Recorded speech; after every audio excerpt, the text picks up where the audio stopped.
Hi అండి, నేను మీ మహేష్ బొబ్బులి. వీడియోలోకి వెళ్ళే ముందు లైక్ చేయండి. ఇంకెవరైనా సబ్స్క్రైబ్ చేయని వాళ్ళు ఉంటే సబ్స్క్రైబ్ కూడా చేసి నాకు సపోర్ట్ చేయండి ఫ్రెండ్స్. ఓకేనా ఫ్రెండ్స్? అయితే ఈ బంగారము వెండి ధరలు అనేవి బ్రేకులు లేని బండిలా వెళ్తున్నాయండి.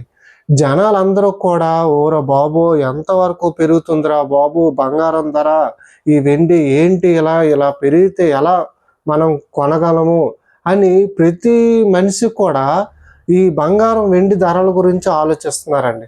ఎందుకంటే ఆల్ టైమ్ రికార్డ్ అండి. అసలు ఈ బంగారం ధర ఎప్పుడు కూడా ఇన్ని రోజులు అలా అలా అలా అలా అలా పెరుగుతూనే ఉందండి. ఇప్పుడు మనం ప్రజెంట్ చూసుకున్నట్లయితే ఒక 916 గ్రామ్ రేట్ అనేది, ఒక గ్రామ్ రేటు 11,795 రూపాయలు అనేది ఒక గ్రామ్ రేట్ ఉందండి. అలాగే మన సైడ్ అంతా కూడా 11.664 అంటే తులం కాబట్టి ఒక తులం 1,37,576 రూపాయలు అనేది ఓన్లీ బంగారం ధర ఉందండి. దానికి ఇంకా తరుగు మజూరు అన్నీ కలుపుకుంటే ఒక 8% కలుపుకుంటే 1,50,000 దగ్గర పడుతుంది. 10% కలిపితే ఇంకా 1,50,000 పైనే పడుతుంది. ఇంకా ఎక్కువ పర్సంటేజ్ కలిపితే ఇంకా ఎక్కువ కూడా పడుతుంది. ఒక్కొక్క దగ్గర ఒక్కోలా ఉంటుంది పర్సంటేజ్ అనేది, మీకు తెలిసిన విషయమే. అయితే ఈ బంగారం ధర అనేది ఎందుకు పెరుగుతుంది అనేది ఎవ్వరు కూడా చెప్పలేకపోతున్నారండి. అంటే దానికి రీజన్స్ అనేవి ఉంటాయి. బట్ ఏంటంటే ఇంకా ఎంత పెరుగుతుంది, ఎంత ఉంటుంది అనేది ఎవరు కూడా చెప్పలేకపోతున్నారు. అలాగే ఈ వెండి చూసినట్లయితే ప్రజెంటు 1,81,000 అనేది వెండి రేట్ అనేది కేజీ అనేది ఉందండి. 1,81,000 అనేది ఒక కేజీ వెండి ధర అనేది ఉంది. అయితే ఈ బంగారంతో పోల్చుకుంటే ఈ వెండి అనేది బాగా పెరుగుతుందండి.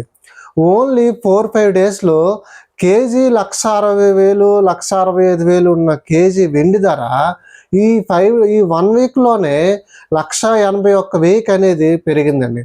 మనం బంగారం చూసినట్లయితే ఒక గ్రాముకి 200 రూపీస్ పెరిగితే ఒక 10 గ్రాములకి 2,000 అనేది పెరుగుతుంది.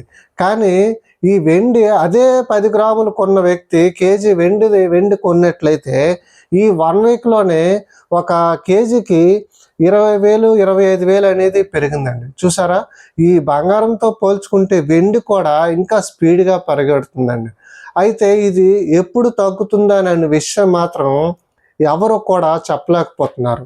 అలాగే ఎవరైతే వ్యాపారస్తులు ఉంటారో ఈ వెండి ఆన్లైన్లో ఉన్న రేటుకి కావాలన్నా సరే వెండి అనేది పీస్ కొంటారు కదా, ఆ పీస్ అనేది వెండి మొక్క కొంటారు కదా, ఆన్లైన్లో ఉన్న రేటుకి కావాలన్నా సరే దొరకట్లేదు.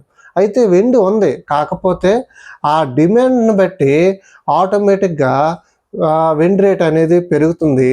అలాగే ఈ బంగారం కూడా చాలామంది మన ఇండియన్స్లో ఉండేవాళ్ళు ఎవరైనా సరే ఒక ఏదైనా ఫంక్షన్ ఉన్నా ఏది ఉన్నా ఖచ్చితంగా కొనాలి కాబట్టి తులం కొనేవాళ్ళు అరతులం అని, 2 తులాలు కొనేవాళ్ళు తులం అని, అలాగా కొండమైతే తప్పదు కాబట్టి ఏదైనా ఫంక్షన్ ఉండేటప్పుడు తప్పదు కాబట్టి ఆటోమేటిక్గా సేల్ అనేది యావరేజ్గా ఉన్నా సరే ఈ ఒక్కొక్కరు అంతగా నచ్చితే ఎవరి స్తోమత తగ్గట్టు వాళ్ళు కొనడం అనేది జరుగుతుందండి. ఇంకోటి ఏంటంటే ఇలా ఈ ధరలు అనేవి ఇంకా విపరీతంగా పెరిగిపోతే ఏమవుతుందంటే ఆటోమేటిక్గా ఈ బంగారం వెండి అనేది సేల్ అనేది డ్రాప్ అవుతుందండి. డ్రాప్ అయిన తర్వాత చాలామంది దీని మీద ఆధారపడే వాళ్ళు చాలామంది ఉన్నారండి. ఎందుకంటే ఈ బంగారాన్ని తయారు చేసేవాళ్ళు, ఏదైతే షోరూంలో పనిచేసే వాళ్ళు ఉంటారో వాళ్ళు, వీళ్ళందరికీ కూడా కొంతవరకు ఈ సాఫ్ట్వేర్ జాబ్లు ఎలాగైతే పోతూ ఉంటాయో ఇంతవరకు కనివీరి ఎరగని రీతిలో ఈ సేల్స్ మ్యాన్లు కూడా తీయడానికి కూడా ఛాన్స్ ఉంటుందండి. ఎందుకంటే ఈ రేటు ఇంతలో ఉండేటప్పుడు ఒకప్పుడు మార్కెట్లోని జనాలు ఉండే షాపులో జనాలు ఎవరు లేకపోతే బంగారం షాప్లో జనాలు లేకపోతే ఆటోమేటిక్గా ఈ సేల్స్ మ్యాన్లు 100 మంది ఉండే దగ్గర ఒక 70 మందిని పెట్టుకుంటారండి. ఎందుకంటే సేల్స్ లేనప్పుడు స్టాఫ్ అవసరం లేదనే ఒక ఆలోచన ఉంటుంది కాబట్టి ఈ ప్రభావం ఒక సేల్స్ మ్యాన్ల మీద కూడా పడే ప్రభావం అనేది ఉందండి. ఫ్రెండ్స్, నా వీడియో కనుక నచ్చినట్లయితే లైక్ చేయండి. ఇంకెవరైనా బంగారం రేటు అనేది ఎంత ఉంది ఏంటి అనేది షాప్కి వెళ్ళే కనుక్కోకుండా నాకు కామెంట్ చేసినట్లయితే మీకు రేట్ అనేది ఖచ్చితంగా రిప్లై ఇస్తాను ఫ్రెండ్స్. ఓకేనా ఫ్రెండ్స్? Bye friends.